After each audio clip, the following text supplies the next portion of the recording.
Os milionários do judiciário, do Manual da Economia. Esse é o Distrito Federal. De acordo com a PNAD, o Distrito Federal é a unidade federativa com a maior renda per capita no país. R$ 3.300 por mês por habitante, quase o dobro da média do país. Caramba, o Brasil é muito paupérrimo, né, cara? Renda per capita de 3 mil é a mais alta do Brasil. Cara, 3 mil? 3 mil reais é... $700? $800? É menos que o salário mínimo nos Estados Unidos.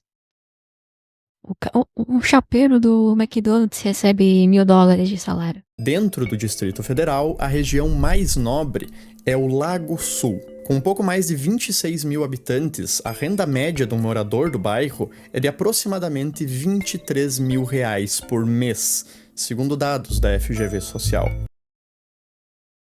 Total. E para essas pessoas receberem 23 mil por mês, é o motivo que as outras pessoas recebem 1.800 no resto do Brasil, tá? Só lembrando. Porque essas pessoas, elas só consomem orçamento, elas não produzem. Elas são funcionários públicos, então elas consomem do que os outros demais pagam. Então é literalmente uma transferência de renda. É que nós recebemos em bananas, não em dinheiro de verdade, como o dólar ou o euro. Pois é.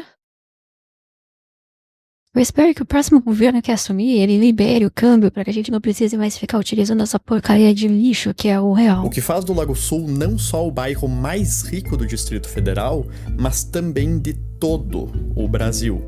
Em média, um habitante do Lago Sul é tão rico quanto um habitante da França, Reino Unido ou Nova Zelândia. Do outro lado, nós temos a cidade estrutural. Com um pouco mais de 45 mil habitantes, essa é a região mais pobre do Distrito Federal. Com uma renda média de R$ 486 por pessoa. Cara, essa é a renda média, cara. Basicamente, renda média significa que existem pessoas que recebem R$ 1.000 e pessoas que não recebem nada. Deve ser isso. Os moradores da estrutural são tão pobres. É literalmente isso, né? Ok, já entendi. É mendigo e pessoas paupérrimas. Quanto habitantes do Iêmen ou do Zimbábue. E essa desigualdade de renda tem um impacto profundo na vida dos habitantes dessas duas regiões. Enquanto a expectativa de vida no Lago Sul passa de 80 anos, na estrutural ela mal chega a 73. Cara, a desigualdade nem é o problema. O problema é, como eu falei, aqui no Brasil, o cara, ele não quer. Vamos fazer um bolo, eu vou tirar uma fatia. Não, eu vou pegar, levar vantagem, eu vou tomar a farinha e comer a farinha crua com fermento. Então, os Estados Unidos, por exemplo, é um país extremamente desigual. Porque existem ricos e existem bilionários, né? Existe classe média, existe pobres, é claro. Mas tem classe média, que é muito diferente de um rico, que é muito diferente de um bilionário. Então existem desigualdades, mas o que importa é que a base seja de pessoas que não sejam pobres. É isso, é o pessoal que leva vantagem e o resultado é esse, né? Porque no final, se essas pessoas que recebem 23 mil reais, elas deixassem de receber 23 mil reais e todo mundo ficasse por um tempo ali recebendo 5 mil e o dinheiro ficasse na mão das pessoas para elas utilizarem, enfim, crescerem na vida, cara, se passaria alguns anos e todo mundo estaria recebendo 23 mil reais. Entendeu? A lógica. Se você deixa as pessoas fazerem as coisas delas e para de assaltar elas com impostos e tudo mais, elas produzem, as coisas crescem, todo mundo fica feliz e no final tá todo mundo rico junto. Mas aqui não, eles vão tirar tudo, entregar para poucos e o resultado é Brasília. 90% das residências no Lago Sul tem internet banda larga, só 38% na estrutural tem o mesmo acesso. 1/4 da população da estrutural ainda sofre com esgotamento a céu aberto, enquanto que no Lago Sul isso não é um problema. Mas por mais absurda que essa desigualdade possa parecer, tem um bairro ainda mais rico no Brasil, chamado Juizlândia. Nessa nobríssima região vivem aproximadamente 18.200 excelentíssimos habitantes. Apesar de ser um bairro pequeno perto de outros pelo Brasil afora, ele é uma potência econômica. Em média, cada habitante da Juislândia recebeu ano passado R$ 59 mil por mês líquidos. Nossa. Mais Para pra pensar aqui, ó. Se cada habitante recebe, digamos ali, o bruto dá R$ 3 mil, R$ 2 mil, e o líquido, no final, acaba saindo 1.000, um arredondamento, tá? Isso significa que para fazer um salário de um juiz, tu precisa espoliar, quanto que é? R$ 59 mil? Precisa espoliar 50 pessoas, 60 pessoas, para poder sustentar um único juiz. É brutal, cara. É brutal. Aí quando tu expande isso pro funcionalismo público todo, né, de elite, que recebe salários altos, aí não tem como a que o conta dobro fechar. dos rendimentos dos moradores do Lago Sul. Com essa renda, cada habitante da Juislândia ganha mais que o dobro do que um americano, e é mais rico do que os habitantes de Luxemburgo e Liechtenstein, dois dos países mais ricos do mundo. Na verdade, se a Juislândia fosse um país, ela seria o segundo país mais rico do mundo, atrás em riqueza somente de Mônaco, um paraíso fiscal europeu conhecido pelos seus cassinos, bancos sigilosos e iates multibilionários. A Juislândia, é claro, não é um bairro que exista de verdade. Na realidade, ela é a representação de todo o grupo de 18.265 juízes e desembargadores. Quero lembrar que desses 18.265 dá para substituir uns 18.200 por IA, tá? Que faria um trabalho melhor e mais humano do que esses caras. Eu não tenho dúvidas. Ativos no Brasil. Cale a boca, senhora! Sente-se! Ele acha que pode fazer o que quiser. Retira daqui agora. O senhor tá inseguro, doutor. O senhor parece o poodle latindo pro pitbull. Um país ainda tão pobre quanto o nosso. Sim, é uma casta. Sim, é verdade, é uma casta. É realmente uma casta. Tem um vídeo. Os senhores estão algemados? Sim, positivo. Certo. Eu peço primeiro ao que o senhor Manique chame o agente e retire suas algemas. Eu vou colocar o Arthur. Na audiência, na sala de espera, enquanto eu ouço o senhor Manique. Por gentileza, tira a algema dele, por favor. Excelência, eu gostaria de requerer o uso da algema. Eu estou sozinho na sala de audiência com 3 presos. Se o senhor não tem condições, de manter ele sem algema, eu vou deixar de fazer a audiência e determinar que vocês levem ele ao fórum, porque não é possível, dentro de um presídio, não ter condições de garantir a ausência de algema. Eu não abro mão disso.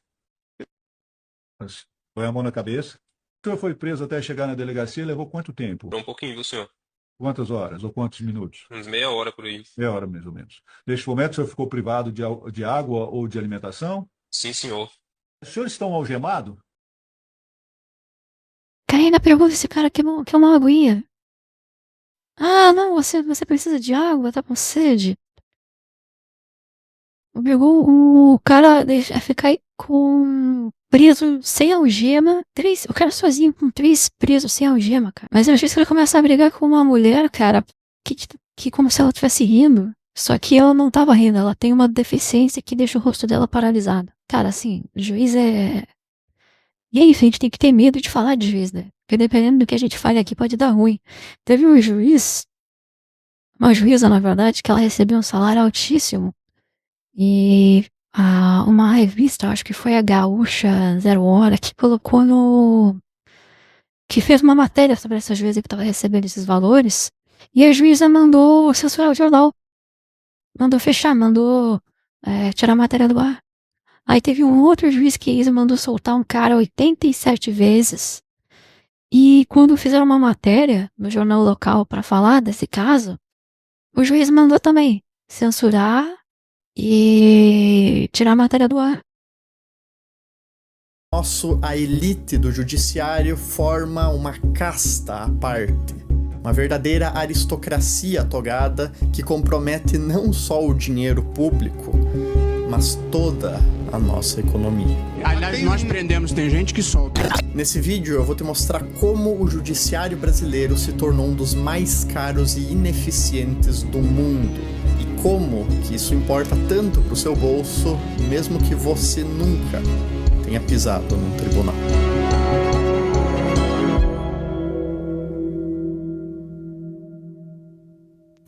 No dia 25 de fevereiro de 2024, o presidente do Supremo Tribunal Federal, Luiz Roberto Barroso, publicou uma coluna na Folha de São Paulo intitulada "Quanto vale o Judiciário?". A opinião... Poucas coisas foram tão satisfatórias quanto a queda do Barroso, cara.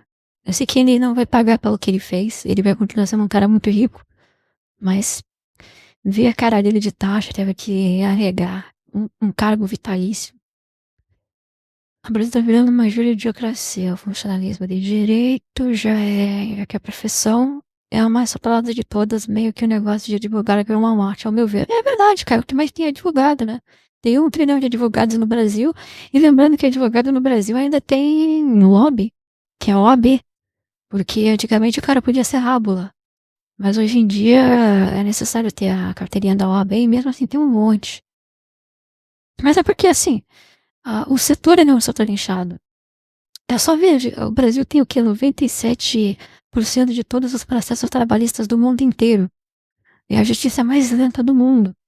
Então não falta emprego para esses caras, porque existe o Estado cria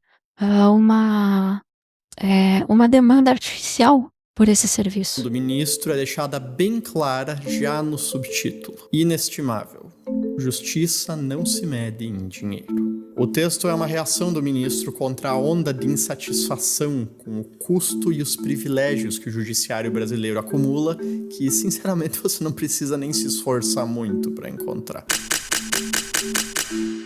Realmente, o termo servidor público começa a parar de fazer sentido a partir do momento em que, num país tão pobre e desigual quanto o nosso, o orçamento de comida para os nossos servidores inclua 1,1 milhão de reais em medalhões de lagosta e vinho. E o fato de que o STF literalmente custa mais por ano do que a família real britânica. O STF, entretanto, apesar de ser a instância mais alta do judiciário brasileiro, acredite ou não, a menor parte do problema orçamentário. Sim, a menor parte, já que os salários dos ministros tendem a respeitar o teto constitucional de R$ 46.366, o que já é um valor extremamente generoso em um país... Cara, a coisa que eu tenho que falar é que sempre que vi esse assunto de salário de servidores públicos, a pessoa vem com 2 argumentos, né? A primeira coisa é que não faz sentido num país onde o miserável ele recebe R$ 1.800 que o juiz receba 50 mil. Primeiro, por causa que o pessoal não se liga, a primeira parte da argumentação é que uma coisa está ligada à outra. Para um cara receber 58 mil de dinheiro público, o outro tem que receber 1.800, 1.500 reais. Porque ele está sendo tomado. Você está tirando da pessoa que recebe menos para botar para outra, porque ele é um servidor público. Então, tudo que ele recebe é uma subtração de outra pessoa. Então, não é como o caso de um jogador de futebol. Um jogador de futebol, ele recebe muito dinheiro porque um monte de gente compra a camisa da Nike, porque um monte de gente compra o shampoo do Cristiano Ronaldo, porque as pessoas pagam para ir em ingresso, para se filiar a clube, para patrocinar jogo de futebol. Por isso que esses caras recebem muito dinheiro. Entende? É algo que, sabe, tem um mercado ali. Enquanto nesse caso, você realmente está tirando de uma pessoa que precisa para entregar para outra. E o outro ponto que o pessoal fala é, mas se não pagar um valor alto para os juízes, então o setor vai ficar sucateado, você vai ter as piores pessoas. Em primeiro lugar, que esse argumento, se fosse verdade, então a gente teria os melhores políticos e os melhores juízes, por causa que eles recebem muito. Se pagar um salário maior significasse ter pessoas mais capacitadas, então a gente estaria muito bem servido. E nós não estamos. Então esse argumento já quebra por isso. E o segundo argumento de que nós temos que pagar aos servidores públicos muito para ter as melhores pessoas é falso, porque as melhores pessoas elas não têm que estar no serviço público. Esse é um dos problemas. No Brasil, se tu quer ser se tu é uma pessoa, se você é uma pessoa inteligente, uma pessoa capacitada, você vai seguir o caminho do concurso público e não produzir nada pelo resto da vida, ou vai embora. Esse é o problema. No Brasil, o nosso Elon Musk provavelmente é um concursado que é auditor da Receita Federal. Ao invés de estar produzindo foguete em Alcântara, o nosso Elon Musk vai estar, sei lá, fazendo despacho. Então, é um argumento falso. Esse argumento de que a gente tem que pagar muito caro para ter uma elite de funcionalismo público. Não, nossas melhores pessoas não devem estar no funcionalismo público. E o incentivo para a pessoa entrar no funcionalismo público não tem que ser o dinheiro. Ou trabalhar fora da economia formal. Só que o cara que trabalha fora da economia formal geralmente é uma pessoa. Geralmente como eu posso dizer? Setores mais simples, né? Pessoas numa classe social mais baixa. Tipicamente, né? A pessoa que vende bolo de pote, a pessoa que faz entrega, é a pessoa que tem uma lojinha, uma padaria ali, ou um feirante que não tá, sabe? Que não tá ligado diretamente à economia formal, com o vará e tal, né? Eu já trabalhei em vários empregos informais, inclusive, né? A maior parte do tempo da minha vida eu trabalhei como trabalho informal, de pedreiro a qualquer outra coisa. Só que quando se fala em algo maior, não tem o que fazer. Ou você vai ser assaltado pelo Estado, ou você vai ter que ficar muito grande e molhar a mão do Estado e virar um monopolista, como é uma empresa de telefonia, como é uma empresa de mineração. Não tem outro caminho. E se a pessoa não for alguém que vai fazer negócio, né, que vai criar algo, então ela vai embora para outro lugar, né? O cara que ele quer trabalhar, não trabalha sério, né? Um emprego sério, ele acaba saindo também.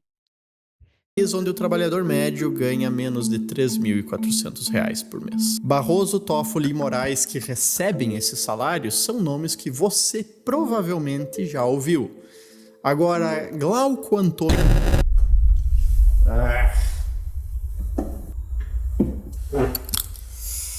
Bom, por motivos de segurança pessoal, é melhor eu não citar esses 10 nomes aqui. Mas esses são os 10 juízes e desembargadores do Tribunal de Justiça de Rondônia. Mais um momento de absurdo. Essas informações são públicas, essas pessoas são funcionários públicos e ainda assim a pessoa tem que ter medo de compartilhar essa informação pública porque pode dar ruim.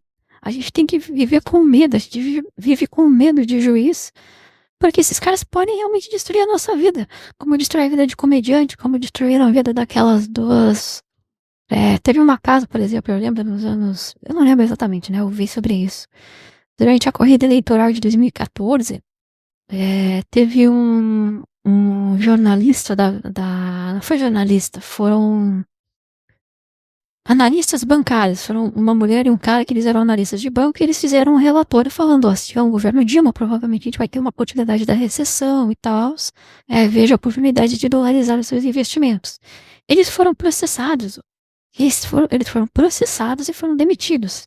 Aí há pouco tempo agora a gente teve aquele caso da jornalista que falou acho que foi a Malu Gaspar, não foi outra pessoa, que fez uma matéria sobre a suposta relação entre o ministro do STF e o Banco Master, né? Ele pegou algumas informações ali da Polícia Federal e fez uma matéria sobre o Alexandre de Moraes. Cara, ela foi processada e tá botando com tornozeleira eletrônica por fazer uma matéria sobre o juiz. Por simplesmente pegar e mostrar, ó, esse juiz aqui tem conversa no WhatsApp com o Daniel Vorcaro. E a mulher simplesmente foi demitida do emprego dela no jornal e estava usando tornozeleira eletrônica e teve as suas contas reviradas e teve a sua casa invadida. Aí teve aqueles juízes que eu falei, que falaram de casos do cara que soltou 87 vezes a mesma pessoa, daquela mulher que fez uma matéria sobre a juíza recebendo acima do teto, que também foram censuradas. Aí esse cara tá aqui, o Manual da Economia, o Bellini, ele tá certo. Porque ele realmente, mesmo que seja informação pública, só de colocar isso na mídia, de falar disso, ele pode sofrer processo. Ou trabalha fora da economia formal. A falta que o brasileiro médio acha que 5 mil é um alto valor, sendo que não é nada. Basicamente, um país sério, isso seria censura. Basicamente, num país sério, isso seria censura. E 5 mil realmente, cara, é que... Cara, também depende, né, do lugar, né? A maior parte dos países do mundo, 5 mil é muita coisa, né? Porque a maior parte dos países do mundo são Índia e África. Mas um país sério, um país desenvolvido, 5 mil não é nada, realmente. Trabalho de um cara do McDonald's, que vai não só receber mais, como ele vai ver o seu dinheiro funcionar de maneira melhor, né? O poder de compra dele é melhor. Não é algo desproporcional e cheio de imposto que não retorna para ele depois. Que em fevereiro do ano passado ganharam cada um mais de R$1 milhão líquido nas suas contas. Para pra pensar, meu amigo Miau Miau. Nós vamos trabalhar a vida inteira e provavelmente não vamos conseguir acumular o que essas pessoas ganham em um mês. R$1 milhão, já descontado todos os impostos, num único mês. Esse vídeo já é perigoso. Deixa eu ver, tentar fazer uma conta aqui, ó, colocando isso na calculadora. 666 pessoas. Ó, que número, hein? Basicamente é necessário 650 pessoas recebendo um salário mínimo, pagando imposto, para pagar um único juiz desses. 650 pessoas para sustentar um único juiz. Entendeu que essa conta não fecha? Que a gente tem que ter mais de 600 pessoas produzindo para sustentar um único ente federativo. É um ótimo número, deu literalmente isso. Que eu tô fazendo, então eu não vou citar os nomes aqui.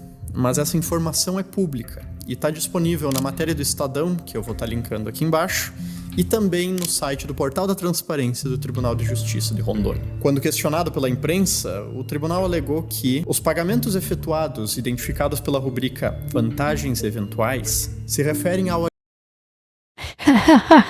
Nossa, o nome do negócio é ser vantagem, é muito bom, cara.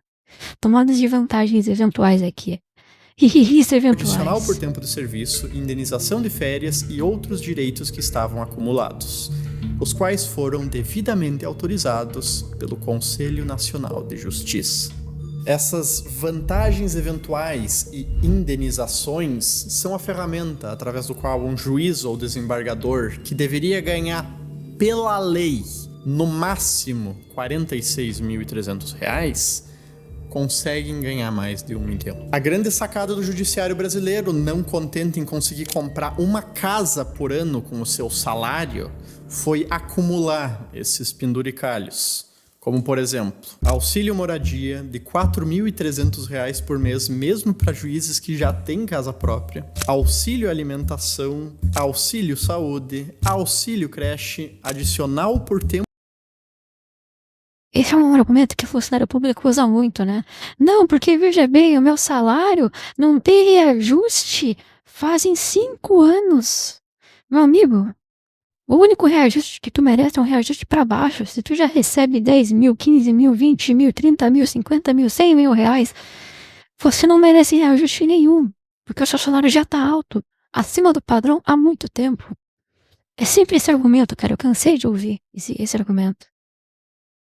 Tempo de serviço, licença prêmio não gozada, indenização por férias não gozadas, gratificação. O povo quer gozar, né? Os juízes, eles só querem gozar. Por acúmulo de função, ajuda de custo para mudança e gratificação por convocação ao tribunal. Eu perdi até o fôlego aqui. E sabe a minha filha é uma mulher. Se ajeitar com a dentro. Por você tá bem de frente. Dona Fátima Francisca do Rosário, é isso? Dona Fátima, tá ouvindo, Dona Fátima? Milton, tá desligado? Tô ouvindo. Nossa, pode vir. Ah, tá assim. Se a Não, senhora Milton, foi. Se a senhora está ouvindo, dona Fátima, a senhora Tô ouvindo. responda. Eu Tô estou ouvindo. perguntando, a senhora é dona Fátima Tô ouvindo. Francisca do Rosário, é Eu isso? acabei de- Se você tá ouvindo a senhora, responda. Olha a empáfia desse desgraçado, cara. Dessa pessoa, desculpa, desgraçado não. Eu tô falando no sentido figurado, assim, da figura, não da pessoa. Não Só falei lembrando. que tô ouvindo. Então, E eu não tô respondendo? É a terceira vez que eu respondo? não, se foi a terceira vez que a senhora respondeu, ninguém ouviu. É dona Fátima Francisco do Rosário, é isso? Isso. Boa tarde, dona Fátima. Boa tarde. A senhora é parente de alguém envolvido nesse processo? Não. Por que, dona Fátima? Oi? Está dando risada por quê? Tem alguma coisa de engraçado Eu não acontecendo aqui? tô dando risada. A senhora está achando graça de alguma coisa? Eu tô dando risada pra casa? A senhora está achando graça de alguma coisa? Não. A senhora depõe aqui como testemunha, tá? Não pode dizer mentira sobre o que for perguntado, sob pena de responder a processo, tá bom? As perguntas aqui vou começar com os doutores e defensores. Doutores, tem a palavra. Obrigada, excelência. Boa tarde. Você vai pagar 100 mil reais pra esse cara, tá? Esse cara aqui recebe do seu salário. Em vez pra deixar o cortisol alto, né? O ego do cara é maior que a barriga. Melhor parte, como esses auxílios, vantagens e verbas indenizatórias são considerados como benefícios e não como parte real do salário, a maioria deles não paga 1 centavo de imposto. O resultado disso é o atentado contra o bom senso que essa pirâmide representa. 63.816 juízes e desembargadores recebendo mais de 100 mil reais por mês. Mais que o dobro do teto constitucional. Dizer que essas pessoas vivem numa realidade paralela, num país onde metade da população não tem acesso a coleta e tratamento de esgoto nas suas residências, é um eufemismo. E se essa falta de tato não é óbvia da parte do Barroso, bom, pergunta a qualquer juiz ou promotor. Uma coisa que a gente tem que ter no Brasil, que é uma consciência que existe nos Estados Unidos, é a ideia de que o dinheiro que paga uma pessoa delas, ela sai de outra pessoa. As pessoas, elas têm noção de que, ó, eu estou pagando para esta pessoa. No Brasil, o brasileiro acha que o dinheiro ele vem do nada. Sabe aquele papo de, tem que ter mais investimento, gasta a vida, e todo mundo sempre quer mais, sabe? Todo funcionário, ele quer mais e mais e mais e mais dinheiro, sabe? Eu preciso de mais tem que ter mais auxílio, tem que ter mais aumento, tem que ter mais reajuste. Existe essa ideia de que o dinheiro ele é uma coisa mágica, que é infinita e que o governo ele imprime e te entrega. Enquanto nos Estados Unidos existe o conceito que toda vez que eles falam de dinheiro público, não existe o conceito de dinheiro público. Não existe public money. É literalmente taxpayers money. É literalmente dinheiro de pagador de imposto. Eles usam literalmente esse termo, taxpayers, porque lá existe esse zelo, esse cuidado. Quando uma pessoa ela pega um dinheiro público, um funcionário público, ele entende que, eu estou pegando esse dinheiro que veio de outra pessoa, que foi tirado de outra pessoa. Então eu tenho que agir com cuidado, com parcimônia, para fazer jus a esse valor. É um depósito de confiança. O Japão é a mesma coisa, estão depositando, estão confiando essa pessoa em dinheiro público. Aqui não. Aqui é o contrário, quanto mais o cara ele conseguir pegar, melhor. Mais acima é o ego dele, mais ele quer.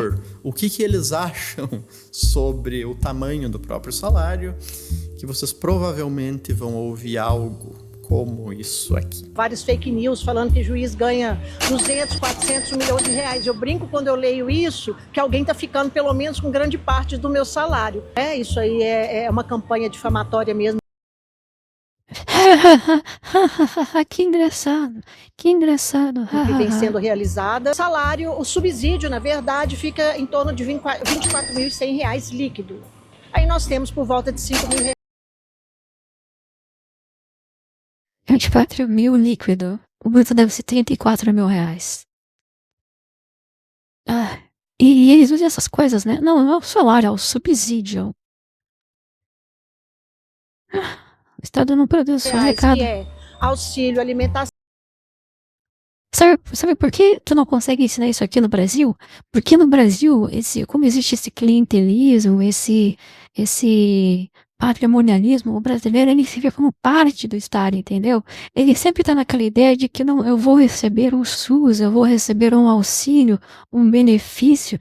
Então, ele age não pela mentalidade do produtor, ele age pela mentalidade do recebedor.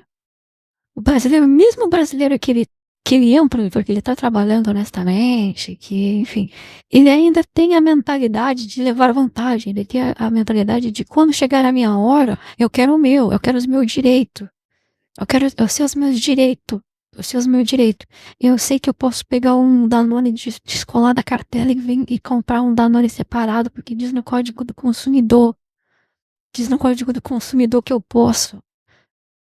Então, é esse o problema, né? É um problema que eu acho que ele ele é mais antigo, né? Vem a partir do positivismo. Mas ele tá incrustado principalmente na Constituição de 88, que é uma Constituição garantista, que dá a ideia de que todo mundo tem direito à moradia, todo mundo tem direito à água, todo mundo tem direito à terra. E na prática, o que isso significa? Tu botar um monte de desejo bonitinho assim, que no final ninguém vai ter. Porque é isso, quando tu bota na Constituição que todo mundo tem direito a esgoto, o que significa? Que no final acaba ninguém tendo esgoto, porque o esgoto vira um luxo, vira um negócio monopolizado. Quando bota que todo mundo tem direito à água, o que acaba acontecendo? Que a gente tem cidades como Manaus, onde, apesar de ter o maior rio do mundo, as pessoas não têm acesso pleno à água potável. Por quê? Porque é um negócio monopolizado, porque um negócio que não é direito, que é, por exemplo, um smartphone celular, que é ultra complexo, a pessoa vai ter acesso e não vai ter acesso à água. Por quê? Porque um é produzido de forma produtiva e o outro é um direito. A primeira coisa que tem que as pessoas não tenham algo, bota na Constituição de que isso é um direito. Tu vai ter certeza que ela não vai ter. E auxílio saúde e algumas outras verbas que vêm sendo pagas, que são indenizatórias, que são autorizadas pelo Supremo e pelo CNJ, ou seja, não existe nenhuma ilegalidade em relação a isso. Então, com tudo isso, chega em média aí de R$45 líquido. E tem uma boa aposentadoria, então? Não.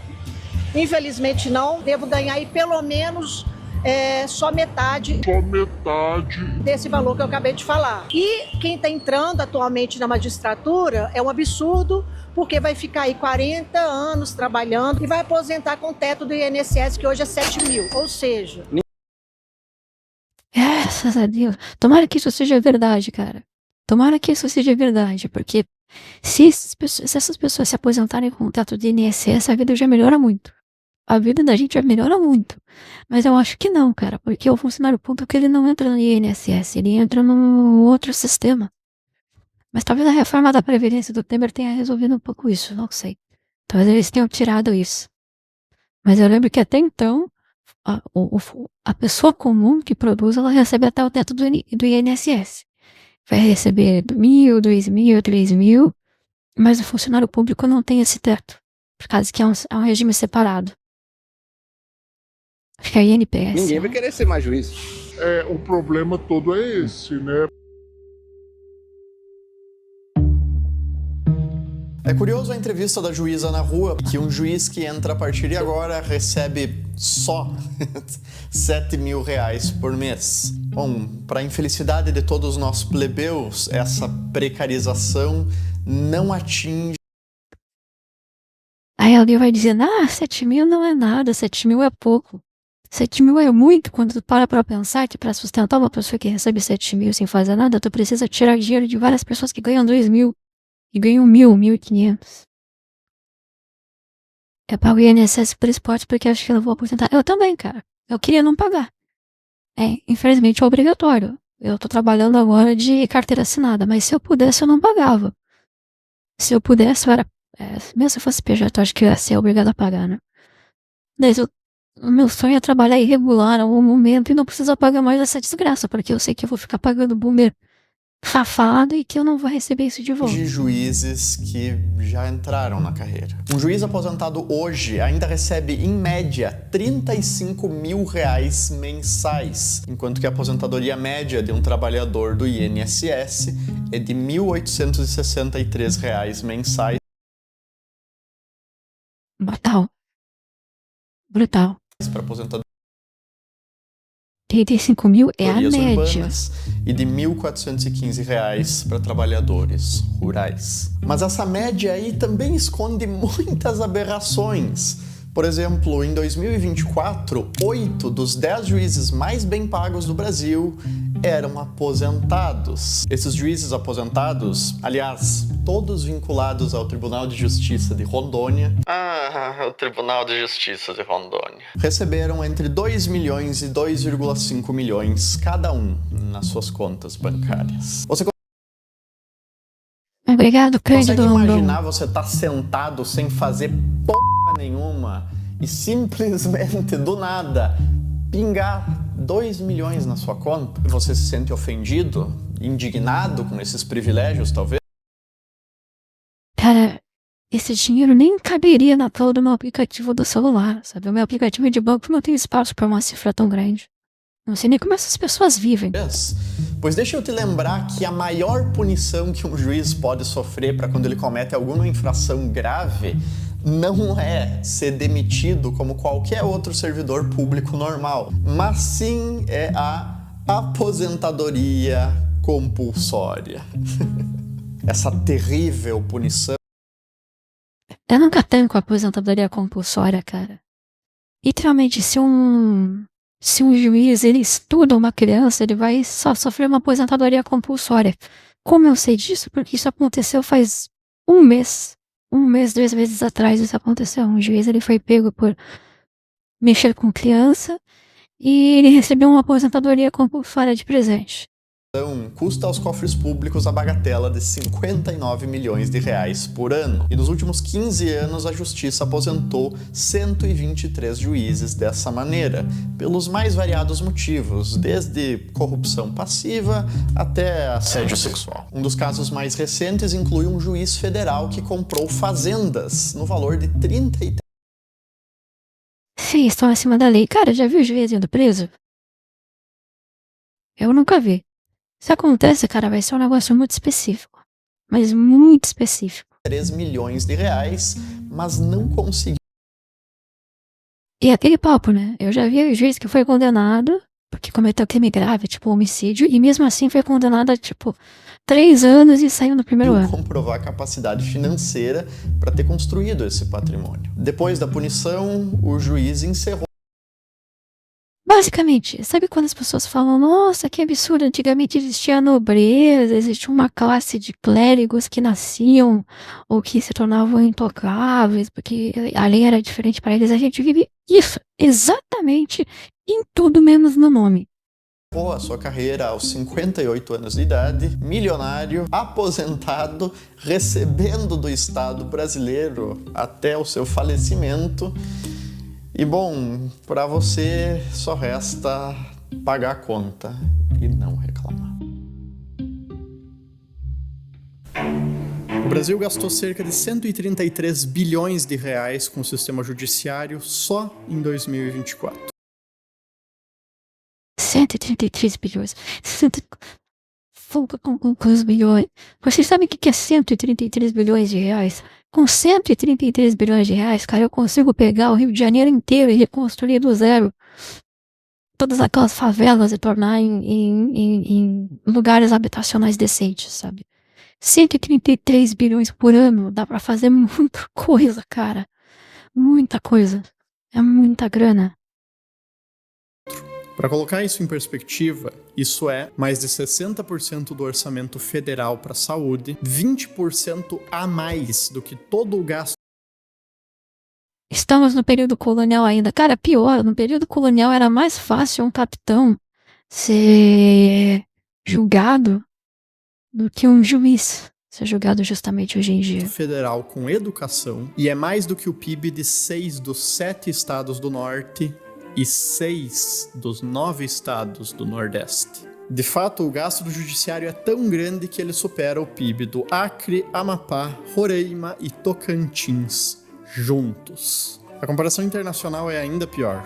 O judiciário brasileiro custa cerca de 1,3% do PIB, mais que 4 vezes a média mundial. É o segundo judiciário mais caro do mundo, atrás só de El Salvador. Na sua coluna... Entendendo que El Salvador acabou de prender um monte de juiz, tá?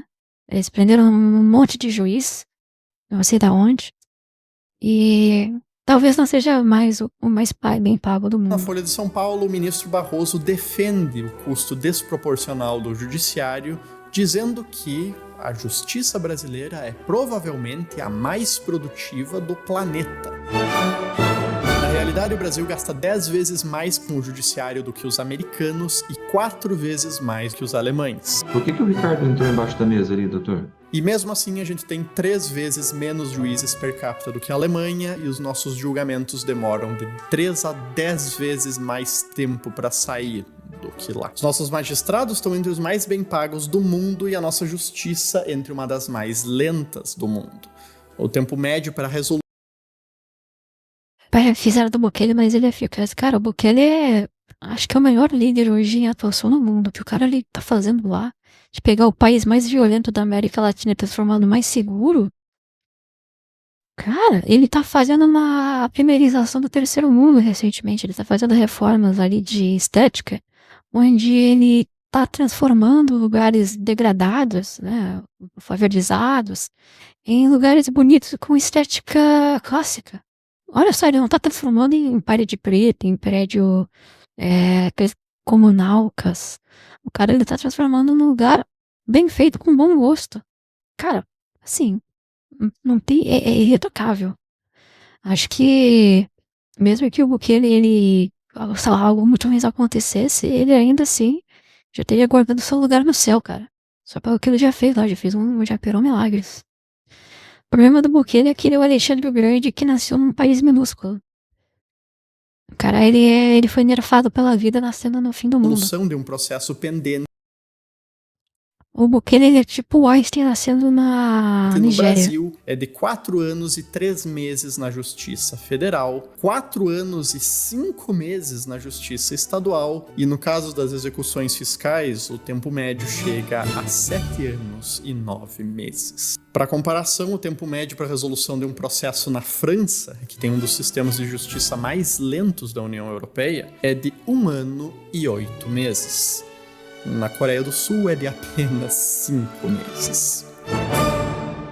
E toda essa demora, muitas vezes aliada com interpretações bastante criativas das nossas leis por juízes Brasil afora, acaba gerando um custo ainda mais alto para a sociedade, aumentando a imprevisibilidade das decisões e gerando aquilo que nós economistas chamamos de insegurança jurídica. Um estudo da FEComércio de São Paulo estimou que o custo direto da insegurança jurídica no Brasil para as empresas ultrapassa 9 bilhões de reais, em razão das leis ambíguas. É mais, tá? Na verdade é incalculável o preço da insegurança jurídica no Brasil. Decisões judiciais que frequentemente... Eu mesmo não abro uma empresa por causa que... Cara, eu não vou abrir uma empresa no Brasil pra ficar com medo do caco de vidro. Eu pensei, já tive essa ideia, abrir uma empresa pra prestar consultoria e tal. Não dá, cara. Informação aleatória minha. A minha levou 20 anos pra poder fazer inventário da herança do meu avô por conta disso. Cara, a minha família tá passando por algo parecido. A gente tá com um problema aqui de inventário, de imóvel, herança e tal. Tá acontecendo isso também na minha família, cara. Tá se arrastando já faz 2 anos, na verdade mais, né? Se for pegar, quando começou mesmo, vai fazer o quê? 5, 6, 7 anos. Mas o processo mesmo, assim, é uns 2 anos agora. Sem previsão pra terminar. 2 anos pra colocar as testemunhas no processo. Pra inserção de testemunhas no caso. divergem da legislação vigente. Não, tá louco. Eu nunca vou conseguir abrir uma empresa aqui. É masoquismo. Imagina.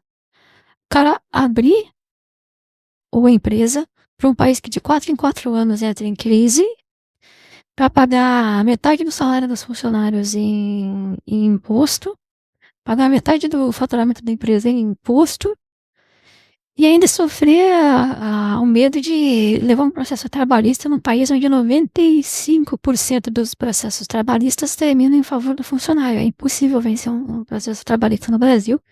E quando consegue, é caro e leva tempo. Ministro Barroso, essas queixas são infundadas. E há, abre aspas, uma certa lenda de que haveria insegurança jurídica no Brasil. Enquanto isso, o STF, como colegiado, determinou que pode cobrar retroativamente impostos, caso ele mude a sua interpretação de decisões tributárias já julgadas e nas quais não cabe mais recurso. E o ministro Toffoli... Imagina isso, cara. Você tem uma empresa, você tá lá de boa operando por, sei lá, 20 anos, chega um momento, o Estado decide que não, a gente vai criar esse imposto aqui, ó. E aí você tem que pagar retroativamente todos aqueles 20 anos em que aquele imposto não existia. Parece loucura, mas é só o Brasil. Eu tive um colega que o pai dele fez isso.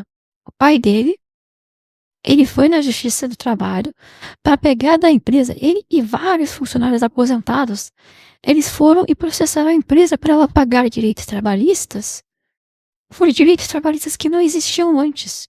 Porque a empresa, ela passaria, sei lá, 40 anos operando, e aí depois, recentemente, criaram novas leis trabalhistas em relação a equipamento de segurança, a coisas que não existiam na época. Que não existiam as normas de trabalho. Então, como eles trabalhavam, na época não tinham essas normas. Mas como hoje existem, eles foram lá e processaram e ganharam o processo da empresa por pegar, pela empresa não pagar algo que nem existia na época. Entendeu? Eles ganharam retroativamente por direitos trabalhistas que não existiam ainda. É nesse nível. Imagina, se você é uma empresa, você tem, sei lá, 40 funcionários, cada um com um processo trabalhista gigantesco de, sei lá, 50 mil, 60 mil, do nada, por uma lei que foi criada nova, que nem tinha como o cara pagar, porque ele nem sabia que isso viria a existir. Eu não sei se estou conseguindo colocar em palavras o quão absurdo é isso. Sonegar é ser honesta. Cara, sonegar é legítima defesa. Momento ANCAP aqui. Não tem como não ser nesse momento. Assim, se não fosse o Paulo Cogos fazendo o anarcocapitalismo parecer retardamento mental, o brasileiro já tinha virado ANCAP, sabe? De tão blackpilado, de tão coringado que é por conta dessa legislação, cara. Em decisão monocrática, suspendeu uma multa de mais de 10 bilhões de dólares da JF, empresa dos irmãos Wesley e Joesley Batista, da qual a sua esposa, Roberta Rangel, é advogada. O custo de oportunidade do orçamento faraônico do judiciário também é algo extraordinário. Se a gente cortasse metade do orçamento deles, ou 66,5 bilhões de reais, a gente ainda assim teria o segundo judiciário mais caro do planeta, mas com o dinheiro que sobrou, daria para construir aproximadamente 6.650 escolas de ensino fundamental e médio de tempo integral, garantindo a cobertura de mais de 1,15 milhões de alunos, equipar cerca de 1.100 hospitais de médio porte para operações de média e alta complexidade e asfaltar mais de 40 mil quilômetros de rodovias. Só que esses gastos, por serem focados na base e em investimentos em infraestrutura, beneficiariam justamente as pessoas mais carentes da sociedade brasileira, já que os super salários do judiciário fazem exatamente o contrário. Se a classe de funcionários públicos como um todo já contribui para piorar a desigualdade brasileira, no mesmo nível em que o Bolsa Família melhora ela, o estrago que um juiz em início de carreira, que já sai ganhando mais do que 99% da população brasileira, faz na concentração de renda nesse país, é provavelmente só tão grande quanto o ego característico de alguns membros da mesma classe. Sim, quem é a empresa? Senhor Leandro, eu chamei sua... Alguns membros não, todos os membros. O senhor tem que responder assim. O que a senhora deseja, excelência? Responda, por favor. Oi, eu não entendi. Desculpa. Eu chamei sua atenção. O senhor tem que responder assim. O que a senhora deseja, excelência?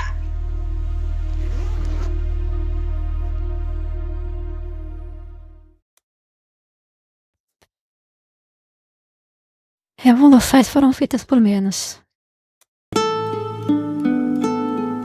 Sabe, quando eu solto esses vídeos, é bem comum que, apesar das pessoas gostarem, elas comentem: Ah, André, mas tu só reclama e não dá solução nenhuma. E a verdade é que sempre Eu tenho uma solução, se chama ChatGPT.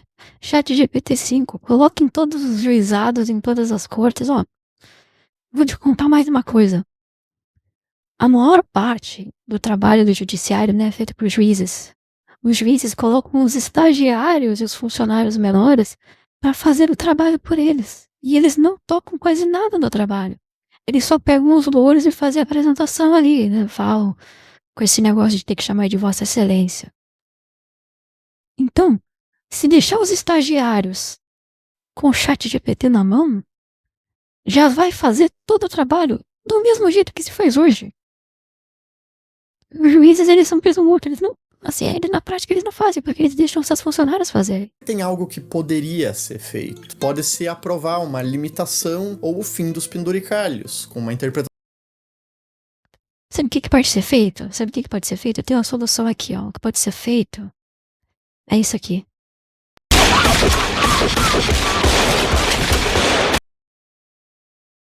Mais rigorosa sobre o teto constitucional dos juízes. A lei orgânica da magistratura poderia ser reformada, poderia ser exigido mais transparência dos tribunais na divulgação dos benefícios que os magistrados recebem, a remuneração poderia ser vinculada à produtividade dos magistrados, poderia se propor o fim da aposentadoria compulsória como punição e poderia ser feita uma reforma da previdência específica de juízes, promotores e desembargadores para equiparar eles mais com o resto da população. O problema é que, talvez mais do que qualquer outra coisa que eu já tenha falado aqui nesse canal, indústria, carros, zona franca, reformar o judiciário é absurdamente mais difícil. Vamos pegar a aposentadoria compulsória como exemplo. A PEC número 3 de 2024 propõe a extinção da aposentadoria compulsória como punição para juízes, promotores e militares. Perfeito! Mas a proposta já está há mais de 1 ano em tramitação no Senado e sequer saiu da Comissão de Constituição e Justiça. E se a gente for se basear no histórico do Legislativo, bom, uma proposta praticamente idêntica a essa, a PEC 53 de 2011, que extinguia a aposentadoria compulsória para juízes e promotores, levou 2 anos para ser aprovada no Senado. Depois disso, ela foi enviada para a Câmara dos Deputados, apensada em outra PEC, e ficou 12 anos sendo tirada de pauta, colocada em pauta de novo, arquivada, desarquivada, na CCJ e de novo arquivada. Olha um detalhe. A pedido do parecer relator desarquivado por deputado. Qual deputado? Qual relator? Foi um comentário que eu fiz sobre o Kim Kataguiri. Eu achava o Kim Kataguiri super gostoso. Eu não achava, não, eu acho. Pra mim, você ainda acha o Kim Kataguiri não, gostoso? Se o Kim Kataguiri me ligar hoje e falar assim, oi, eu quero conversar com você, eu falo, Kim, eu vou conversar com você e você vai gostar. Mas assim, qual é o fetiche do homem de direita? Então, é que eles são burros, sabe? Eu achava legal. Queria muito ter chupado na escola, na faculdade, que ele foi da UF.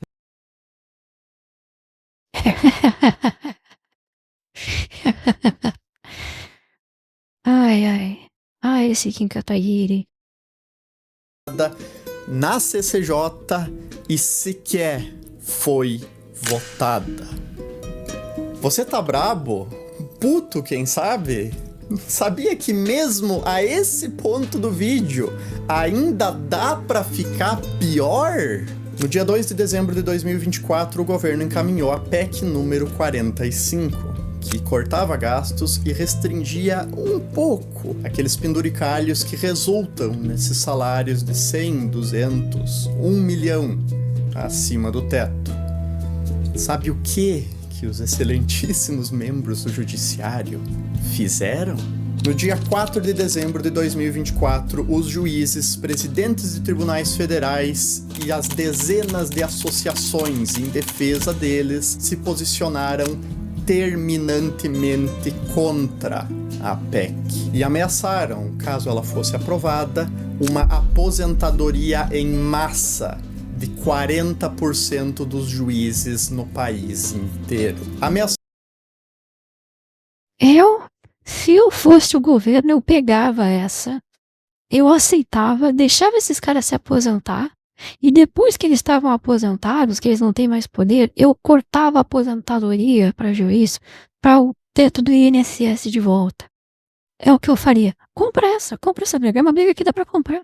Se aposentem, saiam do poder, contrata só metade de pessoas mais jovens, e bota tudo no teto do INSS. E já que esses juízes vão estar fora, pode fazer o que quiser com eles, porque eles não conseguem fazer nada de volta. Sendo uma bomba previdenciária, uma bomba fiscal, porque se os bonitos se aposentassem, a gente que ia estar dando o salário quase integral de aposentadoria deles, mais os juízes que iam ter que ser contratados para substituir eles, e uma paralisação do sistema jurídico do país, que não ia funcionar com 40% dos juízes a menos. Não que ele funcione muito bem agora, não é mesmo? E sabe o que aconteceu? No dia 20 de dezembro, 16 dias depois, o Congresso cedeu e esse trecho da proposta caiu.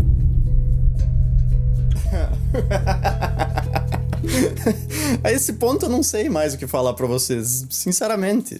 Tinha mais uns trechos aqui no roteiro sobre como que é o judiciário que define os próprios salários e como que a gente depende da boa vontade deles pra cortar os...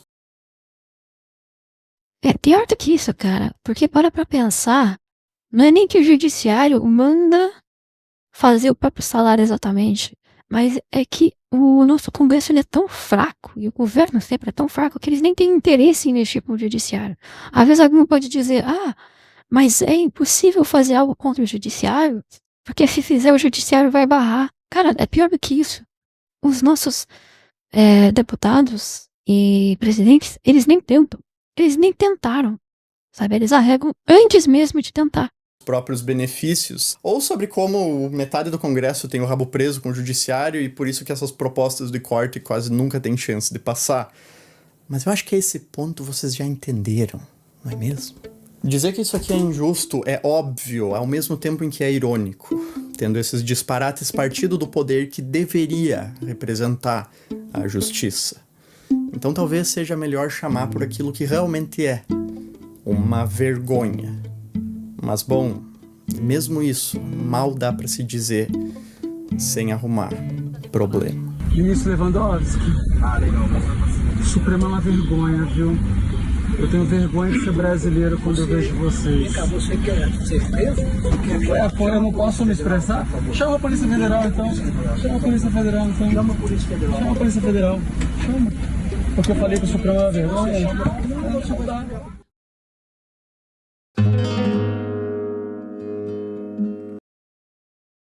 Cara, poucas castas no mundo foram assim, sabe? Em poucos casos de...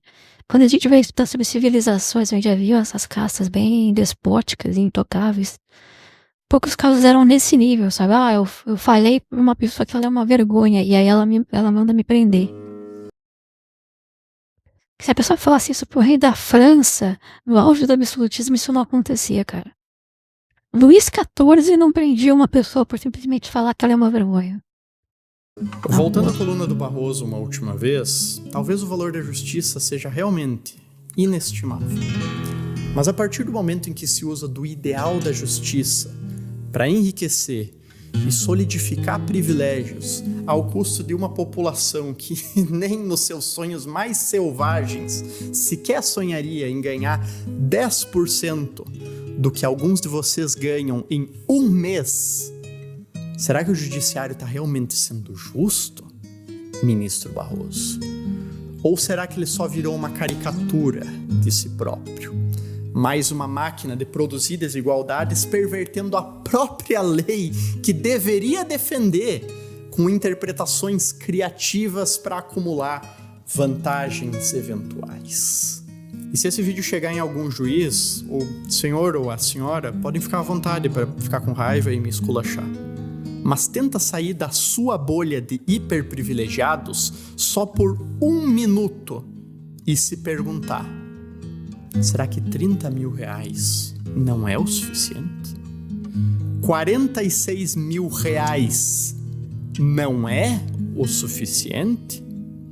Eu sei que o primo do tio da tua mulher trabalha num escritório de advocacia internacional e tira 200 mil reais por mês. Ou que o teu cunhado tem a fazenda de 15 mil hectares no Mato Grosso do Sul e que perto deles tu realmente não ganha muito dinheiro.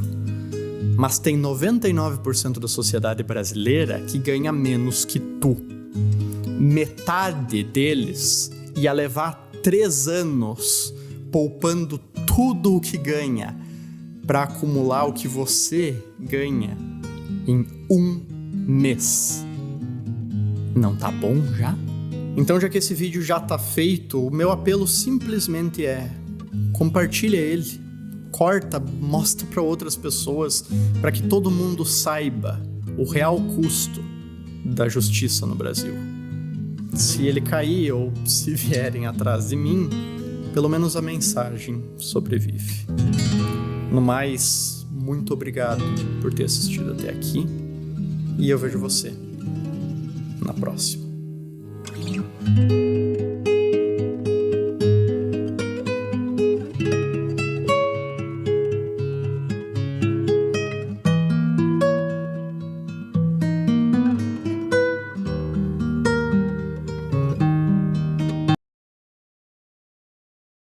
É isso, né? Fica um clima de velório. Mais um ótimo vídeo do Balão da Economia, né? Não por acaso esse canal foi acabado, né? O cara foi obrigado a sair.